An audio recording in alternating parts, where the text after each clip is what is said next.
किधर है? पकड़ो इसको, पकड़ो पकड़ो पकड़ो इसको, पकड़ो इसको। जनता अपनी सुरक्षा का इंतजाम खुद करने को मजबूर है और इतनी डरी हुई है।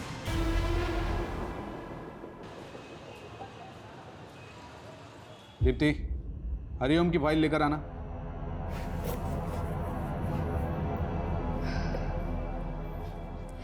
सर, मैंने ये केस पढ़ा है, क्लाइंट से बात भी की है। ये उतना बड़ा केस नहीं है, छोटा मोटा फ्रॉड का केस है। अच्छा। सर, मैं आपके अंडर 2 साल से बहुत कुछ सीख रही हूँ। अगर आपको ठीक लगे तो क्या मैं ये केस देख सकती हूँ, हैंडल कर सकती हूँ? मैंने दीनानाथ की नहीं, हरिओम की फाइल मंगाई थी। जाओ, सही फाइल लेकर आओ। Sorry sir. 2 साल में केस के फाइल के बारे में पता नहीं और केस चाहिए इन्हें।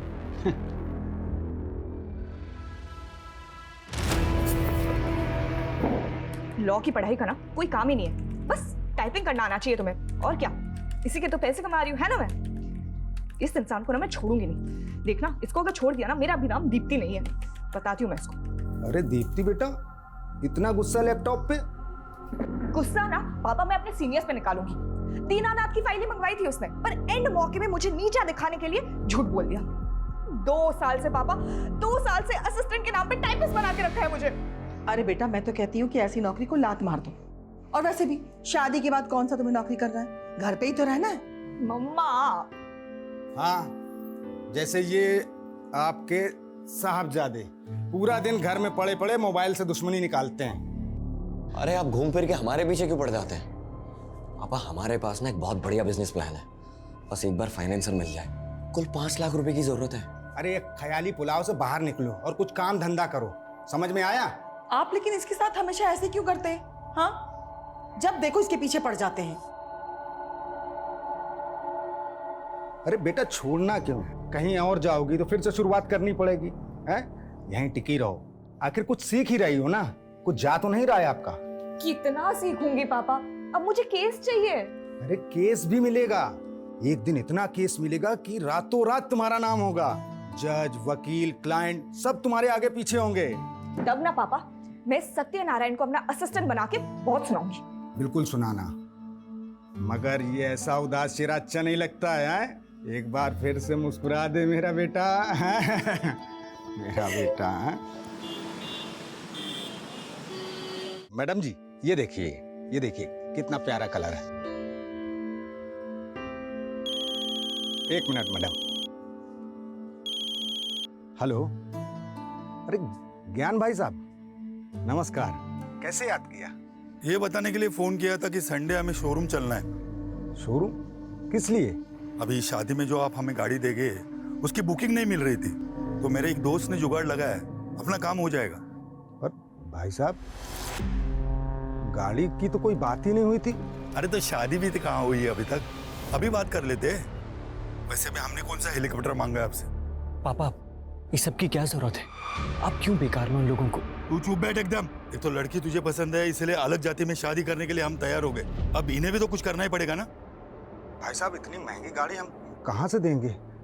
भाई साहब, हम गरीब आदमी हैं। अभी आप देख लीजिएगा, मुझे तो कार चाहिए, बाकी आपकी मर्जी। मर्जी नहीं, जबरदस्ती है ये। नहीं करनी है मुझे ये शादी पापा, आप प्लीज उन लोगों को जाके बता दीजिए। देखो बेटा, जिद नहीं करते हैं, फिर शादी ब्याह में तो लेन देन चलता ही है ना। सौरभ कितना अच्छा लड़का है और तुम पसंद भी करती हो। पापा, आपसे हमारे बिजनेस के लिए 5 लाख रुपए नहीं हो रहे और दी को 20 लाख रुपए की गाड़ी दे रहे हैं। हाँ, क्योंकि ये तुम्हारी तरह बिस्तर पे पड़े पड़े ख्याली पुलाव नहीं पकाती है। पापा, फाइनल है, मुझे ये शादी नहीं करनी। आप उन्हें जाके बता दीजिए प्लीज। देखो बेटा, जिद नहीं करते हैं। अब अपने पापा को देखो, पूरे जीवन भर साड़ी की दुकान में सेल्समैनी की, क्योंकि मेरा बेटा अच्छे घर जाए, हमेशा खुश रहे। पापा, मुझे ऐसी कोई खुशी नहीं चाहिए जो आपको तकलीफ दे। पागल, तुम्हारी खुशी से मुझे क्या तकलीफ होगी? हाँ, तू तो मेरा बच्चा है, मेरा बेटा है ना?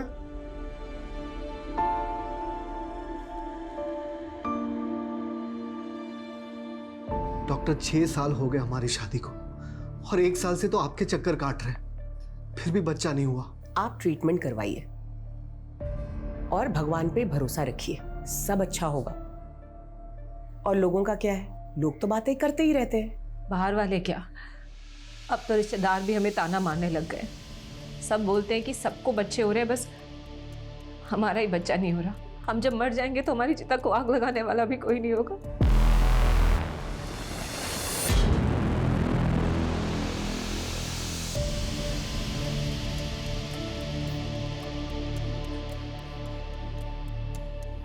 सुनिए,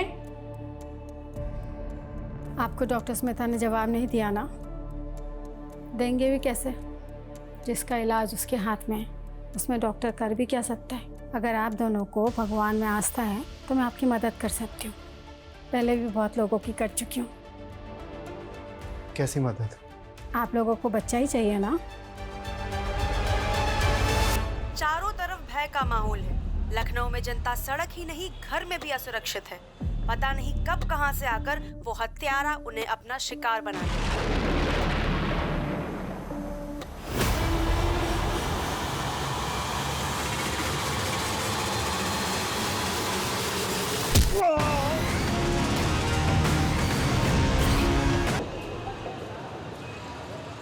सर, मेरे पापा कल दोपहर 2 बजे घर से निकले थे और अभी तक नहीं लौटे। उनका फोन भी स्विच ऑफ है।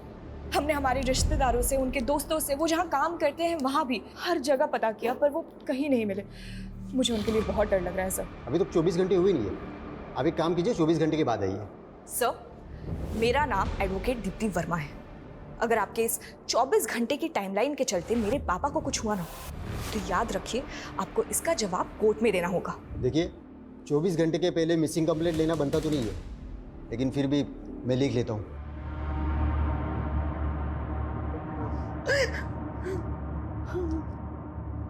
देखिए, आप घबराइए मत। अवतार भाई साहब जल्दी आ जाएंगे।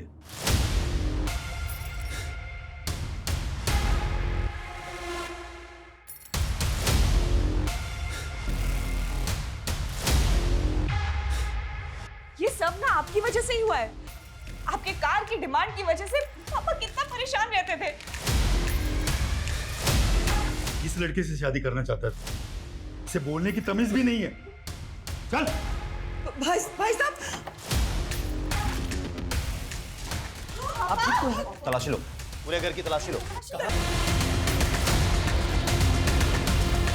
एविडेंस को सील करो और इसे वापस जीप में डालो।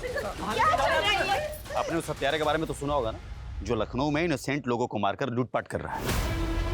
वो सीरियल किलर। करेक्ट। और वो सीरियल किलर कोई और नहीं, आपके पापा हैं। कुछ भी बोल रहे हैं आप। मेरे पापा एक शरीफ सीधे साधे इंसान ने 7 मर्डर खुद कबूल किए हैं। पिछले साल अलीगंज में एटीएम किलिंग से लेकर 2 दिन पहले हुए हस्बैंड वाइफ के डबल मर्डर। ये जो एविडेंस मिले हैं इसी केस के हैं, जो आपके घर से बरामद हुए। मेरे पति ऐसा नहीं कर सकते। आपको कोई गलतफहमी हुई है। सर, आपको कोई आप मेरे पापा को ऐसे नहीं लेके जा सकते।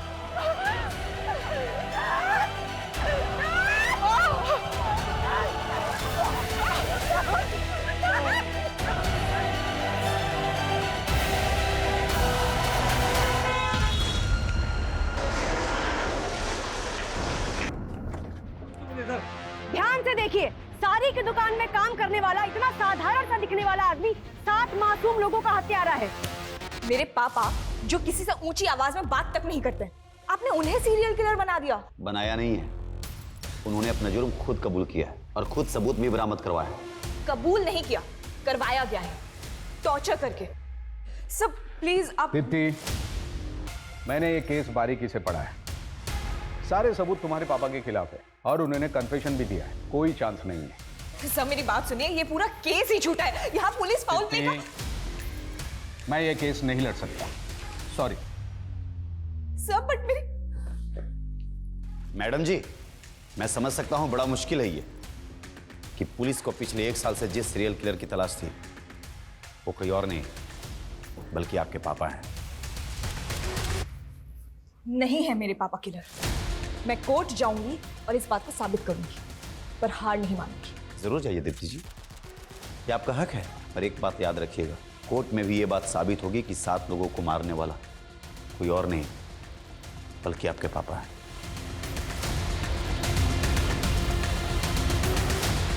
दीप्ति जी, क्या आपको कभी एहसास हुआ कि आपके पापा एक सीरियल किलर हैं जिन्होंने इतने लोगों की हत्या करी है? क्या आपको कभी उनसे डर लगा? दीप्ति जी, उन्होंने खुद अपना जुर्म कबूल किया है, कोई बड़ा वकील उनका केस नहीं लेगा। क्या करने वाली आप? क्या सोचा है आपने? क्या होगा आपका अगला मूव?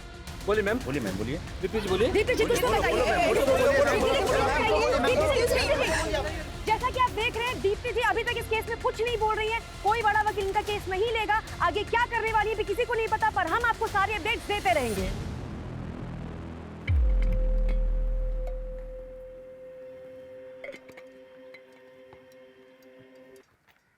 योर ऑनर, पुलिस ने मेरे पिता अवतार वर्मा को 8 अगस्त 2022 को किडनैप किया, टॉर्चर किया और जबरदस्ती उनसे वो जुर्म कबूल करवाए जो उन्होंने किए ही नहीं थे। ऑब्जेक्शन माय लॉर्ड, ये बिना किसी पुख्ता सबूत के पुलिस पर इल्जाम लगा रही है, जैसे पुलिस कोई किडनैपिंग गैंग चला रही है। मिस दीप्ति, आपने अपने पिता की मिसिंग कंप्लेंट लिखवाई थी? ये है मेरे पिता की मिसिंग कंप्लेंट की कॉपी जो हमने लिखवाई थी। बावजूद इसके पुलिस ने हमें 2 दिन तक कुछ इन्फॉर्म नहीं किया। कैसे इन्फॉर्म करता योर ऑनर? अक्यूज ने 2 दिन तक मुंह ही नहीं खोला। कौन है, कहाँ रहता है, क्या करता है? वो मेरे पिता से उनका नाम, पता, ये सब जानने के लिए उन्हें टॉर्चर करते रहे। जब पुलिस मेरे पिता को घर पे लेके आई थी तो उनकी क्या हालत थी, वो अपने पैरों पे चल भी नहीं पा रहे थे। कौन है आपका गवाह? माय लॉर्ड, मैं कोर्ट को उनकी लिस्ट दूंगी, पेशी करवाऊंगी उनकी। दीप्ति जी, कोर्ट में मनगढ़ंत कहानियां नहीं, सबूत चलते हैं जो अवतार वर्मा के खिलाफ पुलिस के पास है और जो कोर्ट में पेश किए गए। कौन से सबूत? वो गोल्ड क्यूब, घड़ी, पैसे जिसमें खून लगा हुआ था, जो खुद पुलिस ने हमारे घर पे प्लांट किया है, क्योंकि ऑनेस्टली ना उनके पास फॉरेंसिक टीम थी और ना ही सर्च वारंट। सर, वारंट और फॉरेंसिक रिपोर्ट के लिए हमने बोला था, लेकिन उसमें लेट होने वाला था। हमें एविडेंस को सिक्योर करने थे और डर था कि एविडेंस के साथ छेड़छाड़ की जा सकती है। अच्छा, इसीलिए उनको पूरे परिवार को हॉल में बंधक बनाना पड़ा और पुलिस खुद बेडरूम में जाके सबूत लेके भी आ गई। एविडेंस कलेक्शन की कोई रिकॉर्डिंग नहीं की गई। सर, रिकॉर्डिंग भी की है और कोर्ट में सबमिट भी किया है। आई ऑब्जेक्ट योर ऑनर, यहाँ जिस रिकॉर्डिंग की बात हो रही है वो पुलिस ने खुद की है, किसी ऑथराइज्ड वीडियोग्राफर के थ्रू नहीं हुई है। वाह दीप्ति जी वाह, कभी आप कहती है कि रिकॉर्डिंग हुई नहीं है, फिर आप कहती है कि पुलिस ने रिकॉर्डिंग कर ली है, ऑथराइज्ड वीडियोग्राफर ने रिकॉर्डिंग नहीं की। आपका ऑब्जेक्शन किस बात पे है? वीडियो की क्वालिटी पे? क्या अच्छा नहीं दिख रहा है? दीप्ति जी, अगर हम मान भी ले कि आपके पिता इनोसेंट हैं, फिर भी पुलिस के पास क्या कारण है कि वो उन्हें झूठे केस में फंसाएगी? अपने रेपुटेशन को बचाने के लिए। हम सबको पता है पिछले 1 साल से पुलिस किलर को नहीं पकड़ पाई है। फिर अचानक एक दिन उन्होंने मेरे पापा को पकड़ा और जेल में डाल दिया, जबकि एक्चुअली सीरियल किलर अभी तक बाहर घूम रहा है। 7 लोगों का मर्डर हुआ है, सच का जानना जरूरी है, जो पुलिस इन्वेस्टिगेशन में सामने नहीं आ पाया है। ये कोर्ट ऑर्डर देती है कि इस केस की जांच क्राइम ब्रांच से करवाई जाए ताकि सच जनता के सामने आ सके। सीरियल किलर केस जांच में गड़बड़ी के आरोप के बाद केस क्राइम ब्रांच को सौंप दिया गया है, इस उम्मीद के साथ कि सच सामने आएगा।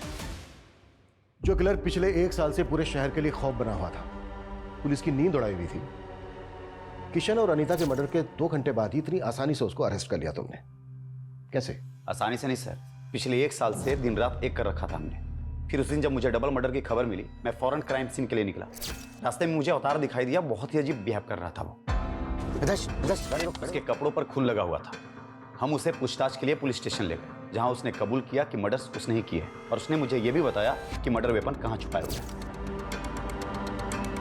उसके बाद उसने इसके पहले 5 मर्डर भी एक के बाद एक कबूल किए। पहला देशराज, दूसरा फौजिया और उसकी बहू शिबा, चौथा किरण और 5वां ओमकार। फिर उसके बाद हमने उसके घर की तलाशी ली, जहां और भी सबूत मिले। सर, हमने जब इन केसेस के सबूत और गवाहों को क्रॉस वेरीफाई किया तो सब मैच कर रहे थे। किशन और अनीता के घर से जो लूट हुई थी, वो सारा सामान मिला? उसने सिर्फ ये बताया कि उसने गहने चुराए थे, तो वो अभी भागते वक्त कहीं रास्ते में गिर गए। पर उनके घर से तो अच्छी खासी लूट हुई थी और उसने सिर्फ गहने कबूल किए और तुमने बड़ी आसानी से उस पर यकीन कर लिया। उसने बाकी की चोरी कबूल नहीं की, लेकिन 7 मर्डर्स कबूल कर लिए। सर, उसने जो मुझे बताया मैं आपको वही बता रहा हूँ। मतलब ना तुम्हारे पास कोई पुख्ता सबूत है, ना गवाह, ना मर्डर्स का और ना ही अवतार की गिरफ्तारी का। सर, आप मुझ पे शक कर रहे हैं? शक नहीं कर रहा हूं, फैक्ट बता रहा हूं। फैक्ट। जैसे 2 दिन तक अवतार तुम्हारी कस्टडी में था, लेकिन तुमने उसकी फैमिली तक को नहीं बताया। सर हमने कोर्ट को बताया था कि उसने अपनी पहचान को छुपाने के लिए 2 दिन तक मुंह नहीं खोला। तो फिर तुमने टॉर्चर करके उसका मुंह खुलवाया। आप भी पुलिस डिपार्टमेंट से हैं, जानते होंगे 7 मर्डर करने वाला क्रिमिनल प्यार से तो मुंह खोलेगा नहीं। तो कुल मिलाकर तुम ये एक्सेप्ट कर रहे हो कि उसने कबूल किया नहीं, तुमने उससे कबूल करवाया। सर इस केस के फाइल आपके पास है, आप देख सकते हैं। अरविंद आखिरी बार पूछ रहा हूं, इन्वेस्टिगेशन में कोई गड़बड़ी हुई है, कोई फॉल्ट प्ले? नो सर, अवतार ही वो सीरियल किलर है जिसे हम पिछले 1 साल से तलाश कर रहे थे, जो बहुत मुश्किल से पकड़ा गया है। सर मैं तो अपनी बेटी दीप्ति की शादी के लिए पैसों का इंतजाम ना हो पाने की वजह से परेशान था। अरे भाई साहब ये पुराना सोना है, मेरी मजबूरी है इसलिए हम इसको बेच रहे हैं। अगर थोड़ा बहुत और ज्यादा हो जाए तो देख लीजिए आप। नहीं, इससे ज्यादा नहीं हो सकता। सर मैं भाग नहीं रहा था, मैं तो परेशान होकर रोड के किनारे बैठा था, तभी इंस्पेक्टर साहब की गाड़ी वहाँ पे रुकी। हेलो, यहाँ क्या कर रहा है? कुछ नहीं साहब, वो थक गए थे तो बैठ गए यहाँ पे। घर किधर है तुम्हारा? साहब यहीं पास में है आगे। चल बैठ गाड़ी में, मैं भी उधर ही जा रहा हूँ, छोड़ देता हूँ तुम। पीआई अरविंद का कहना है कि जब उन्होंने आपको पकड़ा तो आपके कपड़ों पर खून लगा था। किशन और अनीता के खून से सने वो कपड़े उन्होंने हमें दिए हैं, तो फिर वो खून कहाँ से आया? सर ये तो हमें नहीं मालूम सर, वो मुझे पकड़ के थाने ले गए और वहाँ उन्होंने हमारे सारे कपड़े उतरवा दिए और साहब 2 दिन तक हमारे साथ मारपीट करते रहे। बोले कि मैं जो कहता हूँ वो कबूल करो, अगर मैं कबूल नहीं करता तो सच में वो मुझे जान से मार देते साहब। किशन और अनीता के मर्डर के अलावा आपने 5 और मर्डर कन्फेस किए। ये तो मुझे पता भी नहीं था साहब, वो जहाँ बोलते गए मैं साइन करता गया और साहब मुझे झूठे केस में फंसा दिया। लेकिन वो ऐसे क्यों फंसाएंगे? उनकी कोई दुश्मनी है आपके साथ? साहब मेरी किसी से दुश्मनी क्यों होगी? मैं तो एक साड़ी की दुकान में मामूली सा सेल्समैन हूँ। मैंने जीवन में कभी चूहे नहीं मारे और मैं 7 खून क्यों करूँगा साहब? मैं क्यों करूँगा 7 खून? मेरी वजह से मेरी बेटी की शादी टूट गई साहब। इससे ज्यादा बुरा क्या होगा साहब? इससे ज्यादा मेरे लिए और क्या बुरा होगा? घबराइए मत, अगर आप सचमुच निर्दोष हैं कुछ नहीं होगा आपके साथ, हम बारीकी से जांच करेंगे। एक तरफ तुम कह रही हो कि तुमने ठीक से कुछ देखा नहीं, अंधेरा था, ऐसा था वैसा था, इसके बावजूद तुमने पुलिस को बयान दे दिया कि तुमने अवतार को किरण का मर्डर करके उसके घर से भागते हुए देखा। क्यों? सर मैंने उसे मर्डर करते हुए नहीं देखा था, मैंने बस किसी को भागते हुए देखा था। और ये बात मैंने जब किरण का मर्डर हुआ तो पुलिस को बताई थी। उन्होंने मुझे एक फ़ोटो दिखाई और बताया कि तुमने जिस आदमी को देखा वो यही था। मुझे लगा अच्छा है पकड़ा गया। तुमने अपने भाई के किलर को देखा था? जी सर। ये वो हो सकता है सर, क्योंकि उस दिन मैं दुकान बंद कर रहा था और भैया गलियों में आगे निकल गए थे और जैसे मैंने उनकी चीखें सुनी, पीछे मुड़ के देखा तो एक आदमी भागता हुआ जा रहा था। ये घड़ी तुम्हारे भाई की है? हाँ सर। पक्का है? इसमें भी डाउट है? ऐसी ही दिखती थी शायद सर। शायद। ये गोल्ड क्यूब तुमने बनाई है? हाँ, नहीं मतलब मैं ज्वेलर हूँ तो ये तो काम है सर मेरा। गोल्ड क्यूब बनाने का? हाँ, गोल्ड का मतलब गहने। विकास ऐसे नहीं बोले गए, इसकी भी क्यूब बनानी पड़ेगी। अरे नहीं सर, मैं बताता हूँ, ये मैं नहीं बनाई थी सर। किसके कहने पर? वो याद नहीं है सर। अच्छे से याद करके बता। इसके कहने पर? नहीं। इसके कहने पर नहीं तो किसके कहने पर बनाई? और फिर झूठा बयान क्यों दिया पुलिस को कि इसके कहने पर बनाई है? अरे सर, ये क्यों पुलिस ने ही बनवाई थी सर, और झूठा बयान भी पुलिस ने ही दिलवाया था। चल। क्या हो गया सर? चल बता। अरे सर मैंने कुछ नहीं किया सर। अरे समझो सर बात को सर।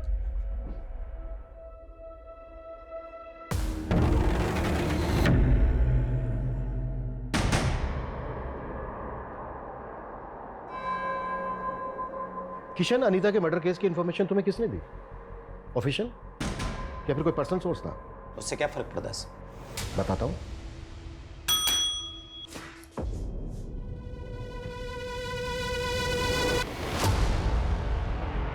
पहचानते हो इसे? Mithilesh Kumar, police driver. इसने पुलिस को इन्फॉर्म करने के बजाय अपने पर्सनल नंबर से तुम्हारे पर्सनल नंबर पर कॉल करके मर्डर की इंफॉर्मेशन दी। मिथिलेश कुमार उर्फ तुम्हारा ड्राइवर, मिथिलेश कुमार उर्फ विक्टिम अनीता का मुंह बोला भाई।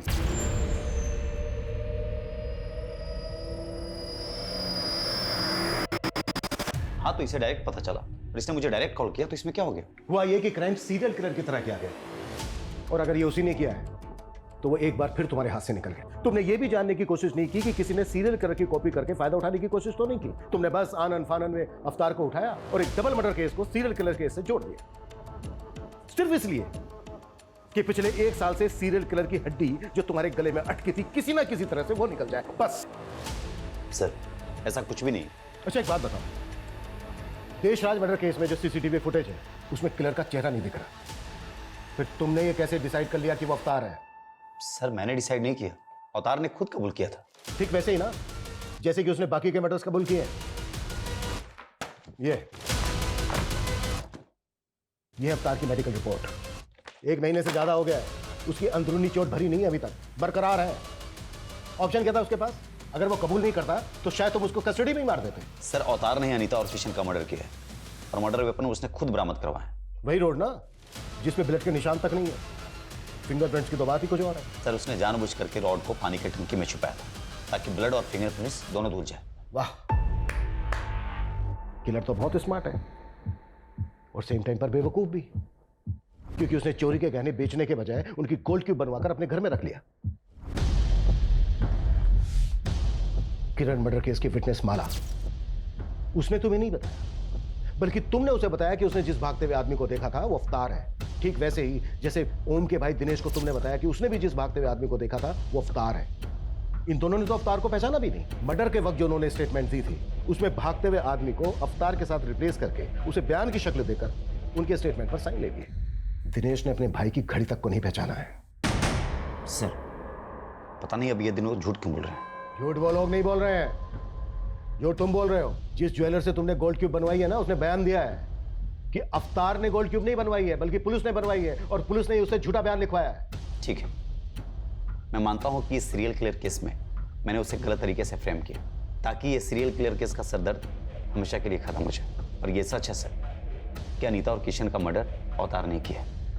बस कर अरविंद, बस कर, कुछ तो शर्म कर यार। एक डबल मर्डर केस को सीरियल किलर मर्डर केस के साथ जोड़कर तुमने ना सिर्फ इस केस को खुला छोड़ दिया है बल्कि उस सीरियल किलर को भी मैसेज दे दिया है कि तू आजाद है, जो चाहे करना चाहे कर, हम तुझे ढूंढ ही नहीं रहे, हम तो ऑलरेडी किसी को बलि का बकरा बना चुके हैं। जा सकते हो तुम, सस्पेंशन लेटर बहुत जल्द तुम्हें मिल जाएगा। सर, मैं सच बोल रहा हूं, अवतार ने अनीता और किशन का मर्डर किया। Please go. Okay sir. Sir, अगर अवतार ने किशन और अनीता का मर्डर नहीं किया तो फिर किसने मारा होगा उन लोगों को? रिपर ने? शायद सीरियल किलर नहीं किया हो, या ये भी हो सकता है कि किसी ने बहती गंगा में हाथ धो लिया हो। मे बी वो अवतार भी हो सकता है। विकास, ये पहले के 5 मर्डर काफी पहले हुए हैं और ये दोनों मर्डर्स अभी अभी हुए हैं। हो सकता है क्राइम सीन से हमें कुछ मिल जाए। हमें इस केस पर आज से ही बल्कि अभी से लगना होगा। केस से रिलेटेड जो भी मटेरियल है उसकी अच्छे से जांच करनी होगी, और जरा पता करो कि अवतार का अनीता और किशन के साथ कोई कनेक्शन है क्या। Okay sir.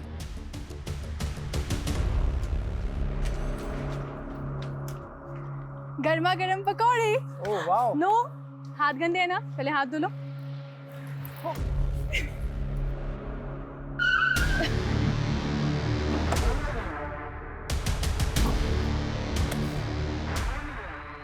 ये तो किशन और अनीता का घर है, तुम लोग क्या कर रहे हो यहाँ पे? उनका घर था, अब ये हमारा घर है, और हमसे ही पूछ रहे हैं हमारे घर में कि हम कौन है। आप लोग कौन है? Police, crime branch. सर, मैं शुभम मिश्रा हूँ और ये मेरी बीवी माधुरी, और मैं किशन का छोटा सगा भाई हूँ। भाई हो तो तुम्हारा अपना भी तो घर होगा, यहाँ क्या कर रहे हो? सर हम रेंट पर रहते थे, तो भैया भाभी के मर्डर के बाद ये घर खाली हो गया। और वैसे भी कुछ टाइम पहले तक हम यहीं रहते थे। तो फिर यहाँ से खाली करके गए क्यों? खाली किया नहीं था, करवाया था। जब तक वो लोग दुबई में थे तब तक हमसे रखवाली करवाई इस घर की, और जैसे ही वापस आ गए लात मार के निकाल दिया हमें। और वैसे भी सर अब तो ये घर खंडहर ही होता ना, उससे बेहतर है ना कि हम लोग यहाँ रह रहे हैं, कम से कम घर की देखभाल हो जा रही है। वो दुबई से आए क्यों वापस? सर वो आना ही था ना, अब दीदी के खर्चे इतने ज्यादा थे, कमाई इतनी कम थी, तो आना तो पड़ेगा ना। तुम काम क्या करते हो? मैं काम ढूंढ रहा हूँ सर। घर देखना है, दिखाओ। चलिए चलो।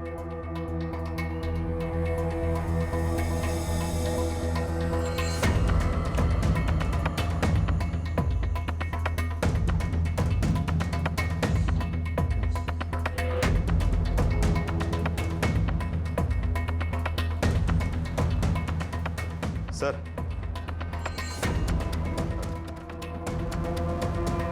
और अनीता की यहाँ पर सर फ्लोर पे ब्लड ट्रेल को देख के लग रहा है कि यहाँ से अनीता की बॉडी को घसीट के ले जा। सर पूरा घर बिखरा पड़ा था, लगता है ये मर्डर्स लूट के इरादे से किया गया।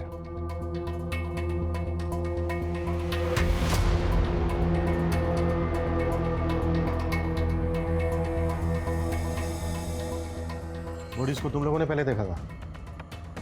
जी। क्या टाइम होता तब? यही कुछ 11:30 के आसपास का। रात के 11:30 बजे तुम लोग यहाँ क्या करने आए थे? जी हम यहाँ नहीं आए थे, हम लोग खाना खाकर टहलने के लिए निकले थे, तो देखा कि दरवाज़ा खुला हुआ है, तो मैंने सोचा अंदर चल कर देखता हूँ। किशन और अनीता की किसी के साथ कोई दुश्मनी थी? उनकी किसी से क्या दुश्मनी होगी?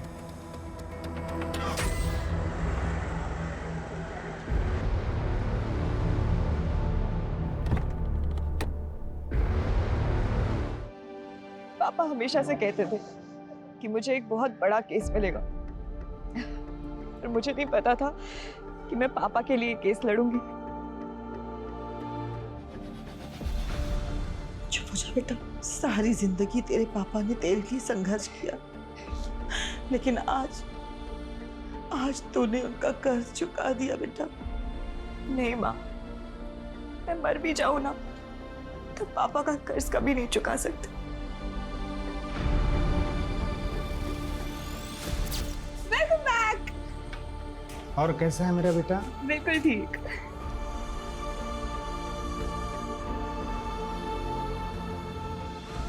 आज आने में आपने कुछ ज्यादा देर नहीं कर दिया?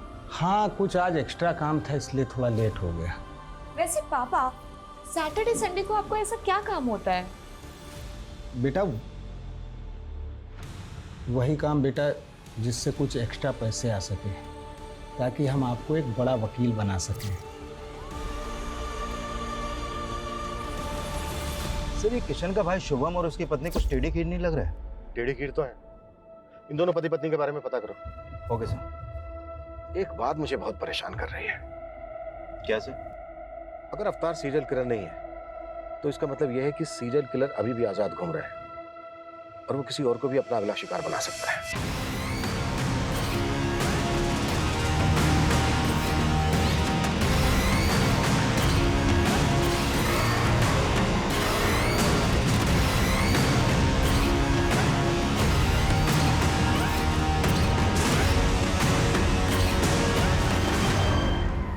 सर शुभम के बारे में इंक्वायरी करते हुए पता चला कि जब वो पहले किशन के घर पे रहता था तो उसका आए दिन किसी से बहुत झगड़ा होता था।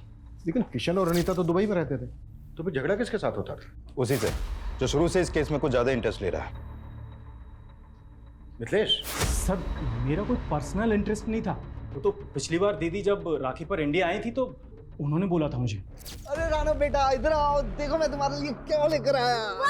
थैंक यू ताऊ जी। एक मिनट, ये गिफ्ट तुम्हारी है? हाँ। नहीं तो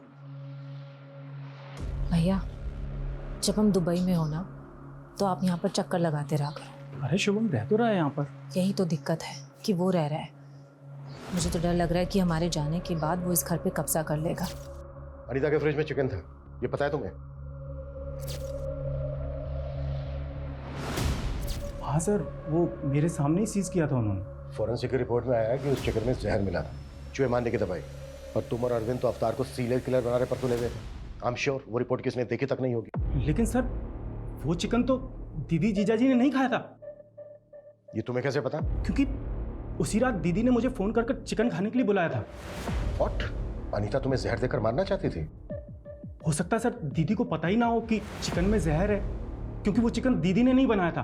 फिर देकर गया था। कौन देकर गया था? सर आप किसकी बात सुन रहे हैं? मुझे तो लगता है कि इसी ने मेरे भैया और भाभी को मारा है और अब मुझे जेल भिजवाकर इस घर पर कब्जा करना चाहता है। मतलब? दीदी इतनी परेशान हो तो मेरे बच्चे को गोद ले लो। सर ऐसा तो मैंने दीदी का दिल रखने के लिए कहा था। ऐसे कोई किसी को अपना बच्चा देता है क्या? आप इससे पूछिए ना, ये जहरीला चिकन क्यों लेकर आया था? सर वो चिकन हमने भी खाया था, लेकिन हम तो नहीं मरे ना। वो तो मुझे माधुरी ने बोला था कि जाकर भैया भाभी को दे दो। मेरी मत मारी गई थी जो मैं उन्हें देने के लिए चला गया। तो ये सारी की सारी प्लानिंग तुम्हारी थी? सही मैंने अपने बच्चे के लिए किया था। मुझे लगा था कि उनके ना तो बच्चे हैं और ना होंगे, और कल को ये घर मेरे बेटे को मिल जाएगा। लेकिन फिर वो अपने बच्चे के लिए इलाज करवाना शुरू कर दिया वो लोग ने। माधुरी तुमने क्या किया? बंद करो ये ड्रामा, लेके चलो दोनों को, वहां खबर लेते हैं इनकी। सर आप मेरी बात सुनिए। और तो ये मत सोचना कि तू बच गया है। सीरियल किलर की एक एक डिटेल पता थी तुझे। किशन और अनीता का मर्डर बिल्कुल वैसा ही हुआ है। मैंने ऐसा कुछ भी नहीं किया सर। अगर किया है तो सोच ले, नौकरी तो जाएगी जाएगी, अंदर भी जाएगा, वो भी लंबा। सर अगर वाकई में अनीता और किशन के डबल मर्डर्स में इनका हाथ हुआ तो हमारी मुश्किलें और भी बढ़ने वाली हैं, क्योंकि वो सीरियल किलर यानी कि रिपर अभी भी खुलेआम घूम रहा है।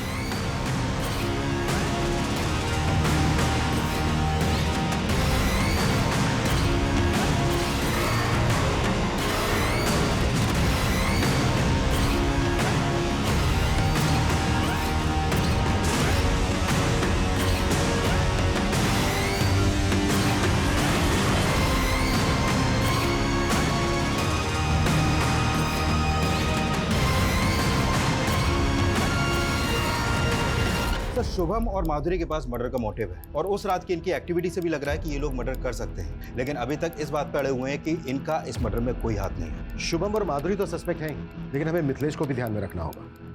एक बात मेरी समझ में नहीं आ रही है कि उन्होंने एक रैंडम आदमी अवतार को ही क्यों अरेस्ट किया? सर अवतार के बारे में कुछ और भी बातें पता चली हैं। ये बात सही है कि एक सिंपल सा आदमी है, साड़ी की दुकान में एक सेल्समैन है, लेकिन सर इसके अलावा ये 7-8 साल पहले थिएटर भी करता था। एक्टिंग का शौक था इसे। सैटरडे संडे इसके शो भी होते थे, लेकिन सर ये एक्टिंग में कुछ खास अच्छा नहीं था, इसलिए एक्स्ट्रा अर्निंग के लिए मेकअप आर्टिस्ट बन गया। इसके थिएटर के दोस्तों का कहना है कि मेकअप बहुत अच्छा करता था, कोई भी गेटअप ले सकता था, अलग अलग भेष बदलने में माहिर था ये।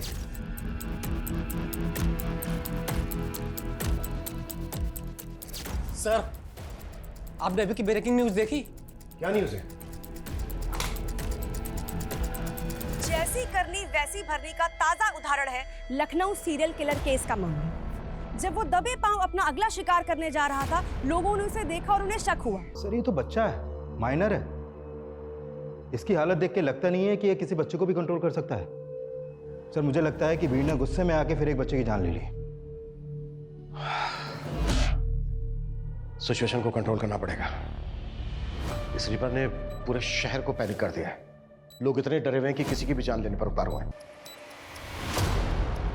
सर अनीता और किशन के कॉल रिकॉर्ड आ गए हैं। उनके कॉल रिकॉर्ड में किसी बाबा का नंबर तो नहीं मिला है, लेकिन एक नंबर है जिस पर मर्डर वाले दिन किशन ने कई बार कॉल किए हैं, और लास्ट कॉल रात 11 बजे के आसपास हुई है। कौन है वो? राधा। सर ये उसी क्लिनिक में नर्स है जहाँ पर किशन अनीता का इलाज करवा रहा था। मर्डर वाली रात इन दोनों की लोकेशन किशन के घर के आसपास की थी। सर मुझे यहाँ क्यों लेके आए? मैंने क्या किया है? सब पता चल जाएगा। उधर देखो मुकेश। गुड, काफी समझदार हो तुम। अब डायरेक्टली पूछ रहा हूं, मार खा के बोलोगे या फिर बिना मार खाए? बोलो। सर अनीता और किशन मुझे क्लिनिक में मिले थे। अगर आप दोनों को भगवान में आस्था है तो मैं आपकी मदद कर सकती हूँ। कैसी मदद? सर क्लिनिक ऐसी जगह थी जहाँ पर लोग बच्चे के लिए कितना भी पैसा लुटाने के लिए तैयार होते थे। मैं उन्हें बाबा की पट्टी पढ़ाती थी और फिर हम मिलकर उनको पूजा पाठ के नाम पर पैसे निकलवाने की कोशिश करते थे। पापा बच्चे को देखने और माँ सुनने के लिए मेरे कान तरस गए हैं। हमारे पास सब कुछ है, लेकिन वो किस काम का जब औलाद ही नहीं है। औलाद हो जाएगी, पर उसके लिए पूजा करनी होगी, वो भी पूरी श्रद्धा के साथ। मैं करूंगी बाबा। ऐसी पूजा से हम 50,000 तक निकला लेते थे। जब वो दोनों पैसे देने के लिए तैयार थे तो फिर उन दोनों को मारा क्यों? हमने उन्हें नहीं मारा सर। ड्रामा मत करो, क्योंकि ये पता चल चुका है हमें, तुम दोनों गए थे वहां पर। हम वहां पर सिर्फ पूजा करने के लिए गए थे सर। हमारे पहुंचने से पहले वहां पर कांड हो चुका था।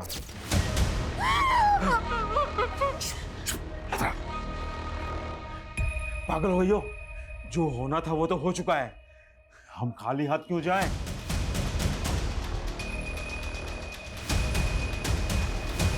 सर हमने सिर्फ चोरी की है, किसी को मारा नहीं है सर। चोरी का सामान कहाँ है? सर हमारे पास है, हम दे देंगे, हम सब दे देंगे सर। पता ही ज़्यादा कीमती है, लेकिन चोरी के है ना 8 से 10 लाख रुपए मिलेंगे। चाहिए तो बोलो, नहीं तो रखो।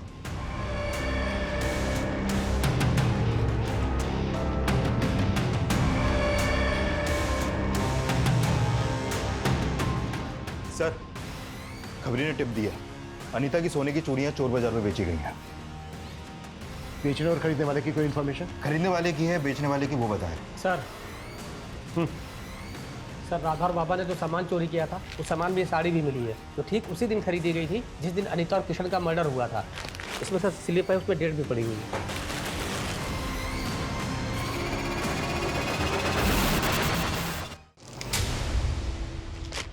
हाँ सर, ये साड़ी हमारी दुकान से खरीदी गई है, लेकिन इसका फॉल लगाने के बाद घर भेजनी थी, इसलिए उस दिन दुकान बंद होने के बाद हमने भेजी थी। दुकान कब बंद होती है आपकी?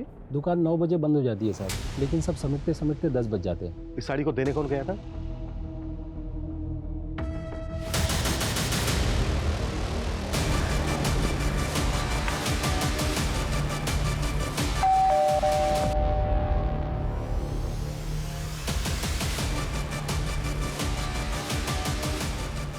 दीप्ति, तुम्हें अपने फादर को न्याय दिलवाना था ना? मिल जाएगा।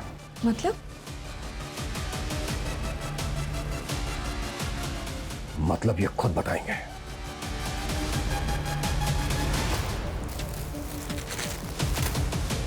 ये है ना वो साड़ी जो तू अनीता को डिलीवर करने उसके घर गया था, और जब हमने तेरे से पूछा कि किशन और अनीता को जानता है क्या, तो क्या बोला तूने? कि तूने उनको कभी देखा नहीं। इतनी कमजोर याददाश्त है तेरी। देखिए आप मुझे फंसा रहे हैं, मैं मीडिया में जाके बोलूंगा कि आप लोग मुझे जबरदस्ती। अभी बाहर मीडिया से जाकर मैंने बोल दिया ना कि ये सारी की सारी प्लानिंग तेरी बेटी की थी। तो जितना टाइम लगा है ना उसे अपना नाम बनाने में, उससे कहीं कम टाइम लगेगा उसका नाम खत्म होने में। अब बोल, अकेले जेल जाएगा या फिर अपनी बेटी के साथ? दीप्ति, दीप्ति मेरी बेटी मेरी जान है। उसके लिए बड़े घर का रिश्ता आया तो मुझे लगा कि मेरी बेटी बड़े घर जाएगी तो जीवन भर खुश रहेगी, पर उन्होंने शादी में 20 लाख की कार मांग दी। मैं बहुत परेशान था, कुछ समझ में नहीं आ रहा था। फिर सेठ जी ने ये साड़ी डिलीवर करने के लिए दी और मैं सोचते सोचते कब वहाँ पहुँच गया। मैडम जी, आपकी साड़ी एक बार ठीक से चेक कर लीजिए। तभी मेरी नज़र उन गहनों में पड़ी। उसके गहने मेरे दिमाग में घूमते रहे कि अगर ये गहने मुझे मिल जाएंगे, मेरी बेटी की शादी अच्छी से धूमधाम से हो जाएगी। सीरियल किलर के बारे में टीवी में देखा था, तो ठीक उसी तरह उनके सारे गहने ले लिए थे। पर मैं इतना डर गया था, डर के मारे इधर उधर भटक रहा था, और तभी वहाँ पुलिस की गाड़ी आ गई। तू एक आम आदमी है, इतना बड़ा क्राइम करके तूने पुलिस को बेवकूफ़ बनाया, कैसे? सर, मेरी बेटी वकील है और उससे केस के बारे में बातचीत होती रहती थी, तो मुझे समझ में आ गया था कि पुलिस को कैसे घुमाना है। घुमाया तो बहुत तूने, लेकिन अब तेरी बारी है। देशराज, फौजिया, शिवा, किरण, ओम के मर्डर करने में तूने अपने मेकअप आर्टिस्ट होने का फायदा उठाया। चेहरा बदल बदल के मर्डर किए तूने, ताकि कोई देखे भी तो बाद में पहचान ना पाए। साहब, मैं मेकअप आर्टिस्ट था, पर मैंने ऐसा कुछ नहीं किया जो इल्ज़ाम आप मुझ पे लगा रहे हैं। पहले उन लोगों ने मारपीट करके सीरियल किलर बनाया, और अब आप भी वही कर रहे हैं। साहब, मैं मानता हूं कि मैंने अनीता और किशन को मारा है, बाकी मैंने किसी को नहीं मारा है। मैं सच बोल रहा हूं साहब। किशन और अनीता के मर्डर्स अवतार वर्मा ने कबूल कर लिए हैं। इसके पुख्ता सबूत भी है हमारे पास। पर बाकी के 5 मर्डर्स वो हमेशा की तरह डिनाई करता रहा। हालांकि हमने बहुत कोशिश की, पर साबित करना हमारे लिए आसान नहीं था। इसके बावजूद हम आज भी पूरी कोशिश कर रहे हैं उन केसेस को सोल्व करने की। जय हिंद।